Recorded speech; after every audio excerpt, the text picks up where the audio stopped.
How's it going, everybody? Today I'm going to teach you how to play one of my original pieces of music, only this is one that hasn't been released to the public. Only you and all the other patrons have access to it. So I'm going to teach you how to play the first unreleased video that I ever posted here, which sounds like this.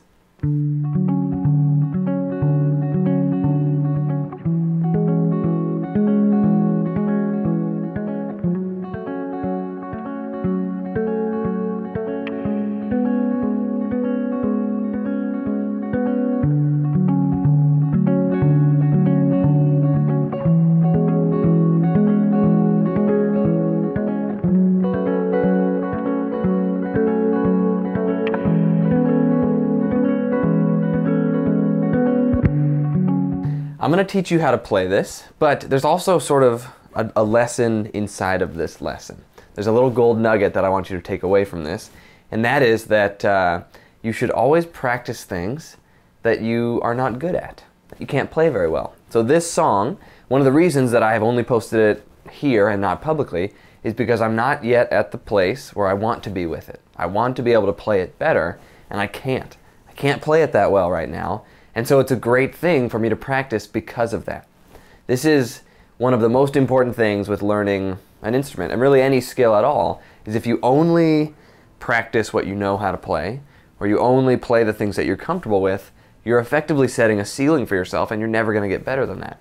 The only way, I should say one of the only ways that you can improve is to consistently be trying things that you can't do. You got to play things that you can't play yet. That's how you get better. So I'm going to go over the layers one by one, sort of like normal. The first two layers really lay the rhythm down for the entire piece. And it really, that's the most critically important part of the whole loop, is nailing the rhythm for these first two layers, which sounds like this. The rhythm goes like this. What we've got going on is da da da da da da da da da da da da da da.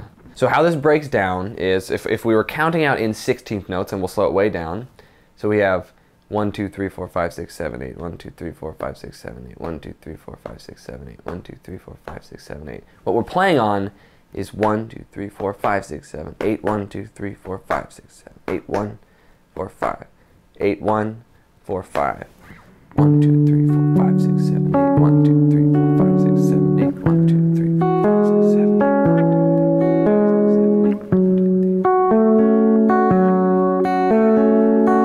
Here it is really slowly.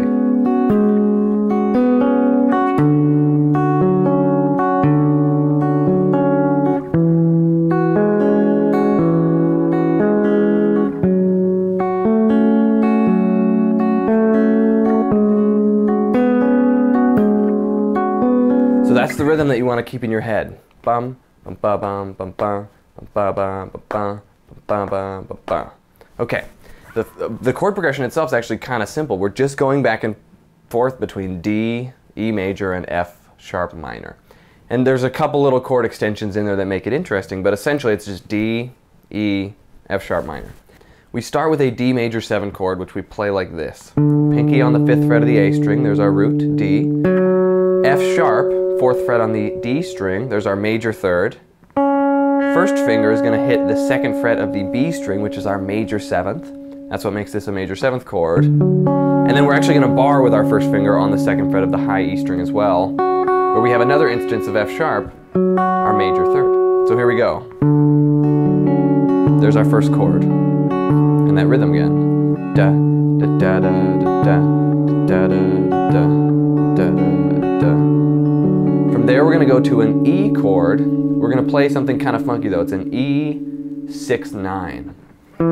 2nd fret's going to hit our root, that's E on the D string.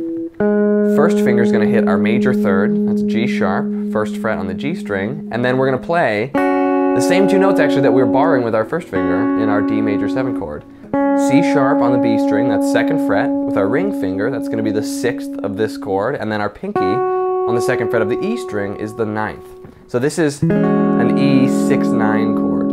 Think of it like the top part of an E major chord, right? If we just played the first 4 strings of our open E chord, but then we bring the E string and the B string up a whole step, we have an E6-9 chord. And we're doing the same rhythm, right? we're just gonna go to a plain old F sharp minor chord. Nothing fancy here. 4th fret D string, bar with our first finger across the G, B, and E string on the 2nd fret. There we go, F sharp minor. And then we're gonna go to kind of a weird one. This is gonna be a stretch. We're gonna go back to an E sort of 6/9 chord, but we're gonna play it like this. Our first finger is gonna stay put. Our bar is not going anywhere, but we're gonna stretch our pinky up to the 6th fret of the D string. And then our second finger is gonna hit the 4th fret of the G string. So we have 6th fret D string, 4th fret G string, 2nd fret B and E string. So all the chords of the first layer and the rhythm together kind of slowly are like this.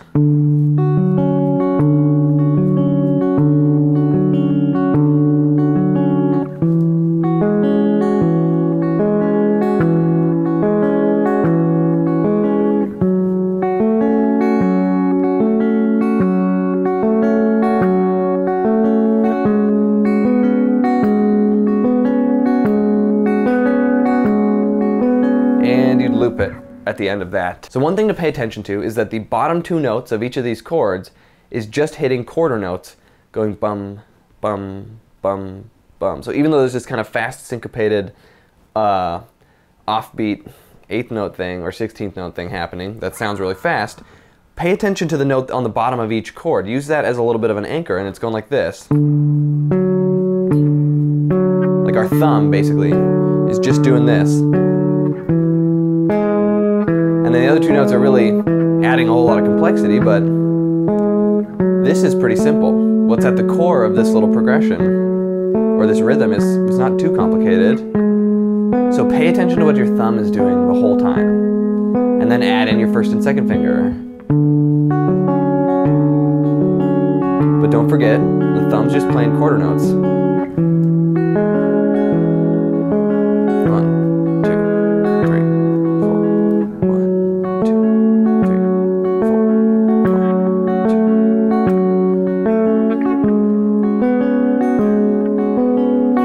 And then, like I said, loop right there. And then what we do is we add in the 2nd layer, which is the exact same rhythm and the exact same chords, but we play a different voicing that sort of complements the first one. So here we go. This is our 2nd loop layer. We're going to start with a D major 7 chord, but we're going to play it like this. So this is 10th fret E string, 12th fret A string, 11th fret G string. So far that's just a D major spread triad. And then with our pinky, we're going to throw in the 14th fret of the B string. So essentially we just have a spread triad with a major 7th on there. And we're going to play the same rhythm.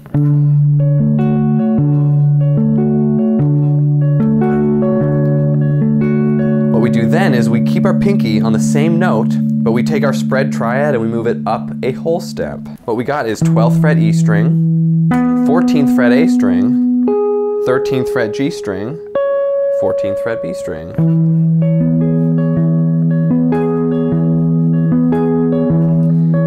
Then we're going to go to an F sharp minor chord, although we're going to make it a sus4. This one might be kind of challenging, but what we're doing is 14th fret E string, 11th fret D string, 14th fret G string, 12th fret B string.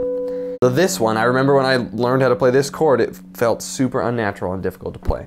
So what I've got going on is my ring finger on the root, my first finger on the 5th, pinky on the minor 3rd. So up to this point, this is actually just a plain old F sharp minor spread triad. And then with our 2nd finger, we drop it on the 4th, the suspended 4 on the 12th fret of the B string.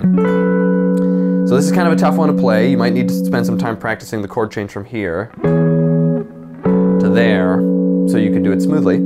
But again, it's the same rhythm. And then the move here is we're going to keep our first finger, our pinky, and our 2nd finger. We're not going to move them at all. We're just going to take our ring finger off and add our thumb. This is some Jimi Hendrix, Stevie Ray Vaughan kind of stuff. So now we have basically the same chord that we just had. We just took the lowest note down a whole step. And same rhythm. So what you end up with is those 2 parts harmonizing with each other while maintaining the exact same rhythm, which sort of sets the tone for the entire piece of music. All we're going to do after this is lay down some big chunky chords right on the downbeat of every single measure, and we're really just going to let those complement and carry this kind of like driving rhythm that just feels like it's moving forward. Now, what do we do to send home some big powerful chords? We got to get some slaps in there. At every downbeat, or actually it would be moments before the downbeat, it would be on the 8 and then the 1 if we're counting in 8th notes. Or 16th notes, I've forgotten which one it is actually. But anyways, we want to go like this. Bum bum. And we want to do that so that the second bum hits on the downbeat. So it would be like 1, 2, 3, 4, 1, 2, 3, 4, 1, 2, 3, 4, 1, 2, 3, 4, 1, 2, 3, 4, bum. And we want to do that every single time there's a chord change. So when we start on the D chord, we want bum bum. And then we're going to play a D chord for a little bit. Then we go to the E chord, we want bum bum. And then to the F sharp minor chord, bum bum again. So we want to do that for every single chord before we lay down some big chunky chords so that it's more than just the sound of the chords being strummed. It's like there's a little bit of like imagine a kick drum playing the same thing. That's kind of what we're simulating, the effect of a kick drum. Now the last thing that we're going to do after we've laid down our rhythm section and our little simulated kick drum, we're going to play some big chunky chords, starting with a D chord that we play like this. This is going to be the 5th fret of both the E and A strings and the 4th fret of the D string. This is a second inversion D chord, meaning the 5th of the chord is the lowest note. So here we go. A, it's not the root of the chord, but it's on the bottom, so it's a second inversion. Here's our root, D, and then here's our 3rd. So our triad looks like this: 5th, root, 3rd. From here, we're going to go up to an E major spread triad, straight out of my playbook, right? Nothing fancy, just E on the bottom, 2nd fret A string, 1st fret G string. Just a big chunky E major chord. Then we're going to go up to an F sharp minor chord, same voicing but minor, and up a whole step. So we've got 2nd fret E string, 4th fret A string, 2nd fret G string. Then we're just going to go back to E. Like I said, the chord progression is actually kind of simple. It just goes D, E, F sharp minor, E. It just goes back and forth. So we're going to do that timed up with the little kick drum hits and the chord changes. So to start the progression, we have a big D chord. We're going to play out all the rhythm section. We're going to let it do its thing. And then when we go to E, we're going to hit our big chunky E chord. We wait. And then we hit our big F sharp minor chord. And we wait. And we go back to E. All the while, we're really just like creating the space to let the rhythm section like drive us forward because it's so syncopated. And then after that, there's one last thing we want to do, and it's just add a little bit more to these chords because I wanted them to be like these huge chords. So we're going to play another layer of low chords to sort of thicken out our triads down here. What we're going to do is a D chord that's like this. We're actually going to double up some of the notes that we played in our first chord. So I've got my 2nd finger on the 5th fret of the A string. Sorry, the E string, it's the note A. Here's 4th fret on the D string. And then we're going to take the note that we played on the 5th fret of the A string and we're going to play it an octave higher on the 7th fret of the G string. So we have 5th fret E string, 4th fret D string, 7th fret G string. This is a D triad, and what we're going to do is just play the same thing a whole step up when we go to the E chord. So that would be 7th fret E string, 6th fret D string, 9th fret G string. And then when we go to the F sharp minor chord, we're going to take this up a whole step again, but we need to make it minor, which basically means this note, what we're playing with our first finger, has to be a half step lower. So this would be F sharp major. I just moved the exact same shape up a whole step. All we need to do is take this guy down a half step. So here's our F sharp minor chord. This is 9th fret E string, 7th fret D string, 11th fret G string. And then we just go back to the E chord when the chord progression falls back to E. So that's pretty much it. That's the entire song. After that, I think I start an improvisation. we're in the key of A major. So the A major scale is what we're using to, that's where everything comes from. Every single chord, all of the improvisations and the lead lines, they all come straight out of the A major scale.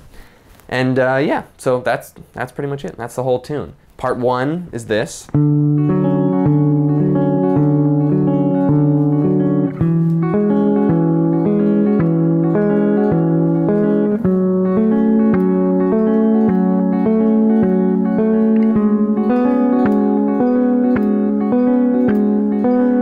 then we loop immediately after that.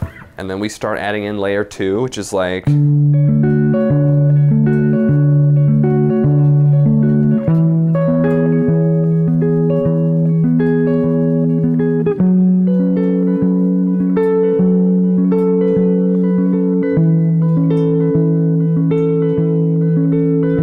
And then we add in these kick drums, bump, so that the second one falls on the downbeat. So we're sort of like anticipating the drop a little bit. And it's actually timed up with, so the last part of the little phrase, right? If we're thinking bum, bum, bum, bum, bum, bum, that's what you want to hit those bass drums on, bum, bum. So they fall on the 1. And then after you do one of those for every single chord change, we come in with the big chunky low end chords, starting with this D, going to this E, and then this F sharp minor, and then just back to the same E. And then we add in another layer of chunky sort of depth to those big chords by going, there's D, there's E, there's F sharp minor, and then we go back to E. And there it is. That's how you play this tune of mine, which, like I said before, this is a song that I can't play nearly as well as I want to play.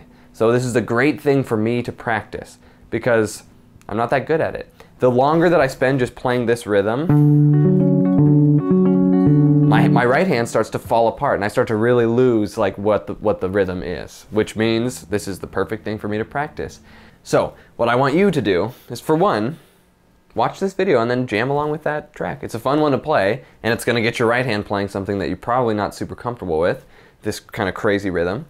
And then the next thing that you need to do, sort of the main takeaway from this video, is that you need to spend time practicing things that you can't play.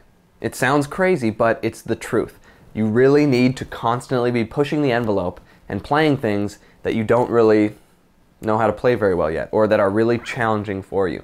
So if you find yourself sitting down and playing and playing and playing and you're just not getting better at all, there's a pretty good chance you are maybe just playing things that you know how to play. You're playing things that you're comfortable with, that you've always played, and you're probably not pushing yourself to be like, okay, I see that over there. That off in the distance is what I want to be. I want to be that good. The only way to get there is to try to do it. Even if you suck at it, even if it's bad, even if it doesn't work immediately, that's still what you have to do. So it sounds kind of counterproductive, right? Trying to play something that you can't play, but that's the key. You just got to look at it differently. You got to look at it like, I can't play that right now, because that's the truth. Just because you can't play it doesn't mean you won't ever be able to play it. You're totally going to be able to play it. It's just going to take a little bit of time, but the only way forward in that direction is by just not being afraid and just saying, screw it, I'm going to try it. I'm going to try to play this thing that I can't play. So that's really the lesson behind this lesson. I hope you learn how to play this song and go jam along with that video, because this is a really fun one to play. But most importantly, you need to start practicing things that you're bad at, that you aren't good at, or that are difficult for you. That's pretty much the best way to get better. Okay. Ask me any questions you got. I'm always down to hear from you guys. I'm really interested in your feedback, your comments, your critiques. So please, don't hesitate to get in touch if you have any questions or anything to say at all. And yeah, I'll catch you guys next time. Peace out.